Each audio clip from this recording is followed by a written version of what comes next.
천연 재료로 알려진 헤나로 염색하는 분들 계실 텐데요. 오히려 부작용이 있다는 논란이 있습니다. 안녕하세요. 모노브로 강 대표입니다.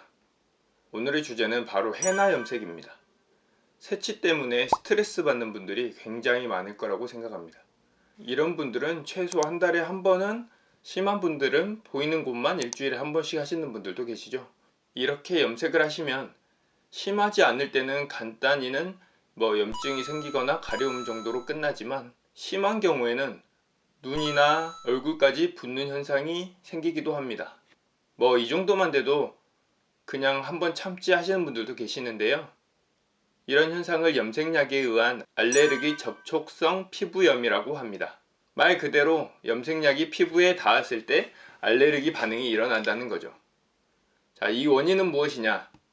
바로 PPD, 파라페닐렌 다이아민이라는 성분이 들어있기 때문입니다. 그래서 많은 분들이 염색 대신에 천연 헤나라는 것으로 염색을 하게 되는데, 천연 성분 100%인 헤나로는 짧은 시간에 염색이 된다는 것 자체가 어렵습니다.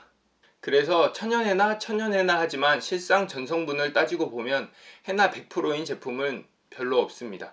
자, 실제로 네이버 쇼핑에 들어가서 헤나 염색하고 검색하고 천연이라고 써있는 제품들의 전성분을 보게 되면 대부분 표기가 안 돼 있거나 PPD 성분의 제품들을 쉽게 볼 수 있습니다.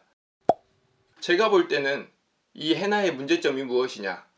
말 그대로 염색이나 헤나 가루는 모발을 물들이기 위함이 목적입니다. 하지만 소비자들에게 천연 하면서 마치 몸에 좋은 듯한 느낌을 풍기고 있다는 거죠. 자, 우리나라의 식약처에서는 이런 물질들을 허가해 줄 때 머리카락에 하라고 허가해 주는 겁니다. 이런 피부에 바르라고 허가해 주는 게 아니라는 뜻이죠. 자, 그런데 아까 말한 것처럼 마치 두피에 바르면 모발이 건강하게 두껍게 새로 난다는 등 아주 떡칠을 하게 된다는 게 문제입니다. 염색을 하시더라도 두피에는 닿지 않게 하는 것이 원칙입니다. 이 부분은 항상 명심해야 됩니다. 릴 흑피증이라는 게 몇 년 전에 뉴스에 나올 정도로 헤나의 부작용으로 떠들썩했던 적이 있는데요.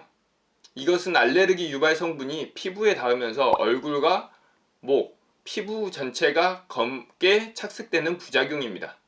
릴 흑피증은 치료도 굉장히 어렵고 오래 걸린다고 합니다. 자, 그럼 이런 약을 쓰면 아예 안 되냐? 사실 사용해도 괜찮은 경우에는 염색이나 헤나를 했을 때 가려움이 없거나 문제가 없는 경우에는 그냥 사용하셔도 사실 괜찮습니다. 하지만 두피에는 닿지 않게 사용하시라는 거죠. 이런 분들도 두피 보호제나 프로텍트 크림 같은 것을 바르고 사용하시는 게 좋고요. 이런 페이스 라인에 물이 안 들게 하려면 간단히 집에서 하실 때는 바셀린 같은 걸 이렇게 바르고 염색을 하게 되면은 얼굴에 물이 들지 않아 편하게 하실 수 있는 방법 중에 하나입니다. 또 한 가지 방법은 머리를 하루 이틀 정도 감지 마시고 염색을 하시는 겁니다.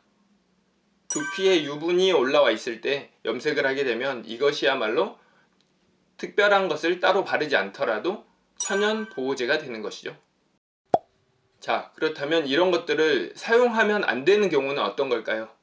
염색이나 헤나 이후에 가려움이나 염증 반응이 한 번이라도 생기시는 분들은 절대로 하시면 안 됩니다. 보기 싫을 수는 있지만 본인 건강을 위해 말씀드리는 겁니다. 천연이라고 해서 절대로 천연이 아닙니다. 100% 천연으로 물들이는 것은 그렇게 색이 빨리 나올 수 없습니다, 사실. 만약에 헤나 염색 이후에 이상이 생겼다고 하면 바로 피부과로 가셔가지고 상담을 받아보시고 치료하시는 게 좋습니다. 반드시 방치하지 마시고 초기에 가시는 것을 추천드립니다. 자, 오늘의 포인트는 두피에 바르지 말고 모발에 양보하세요. 그리고 염색을 하시더라도 두피에 닿지 않게 바르는 게 원칙이라는 것을 항상 명심하셔야 됩니다. 그럼 다음에 또 좋은 정보로 찾아뵙겠습니다. 안녕.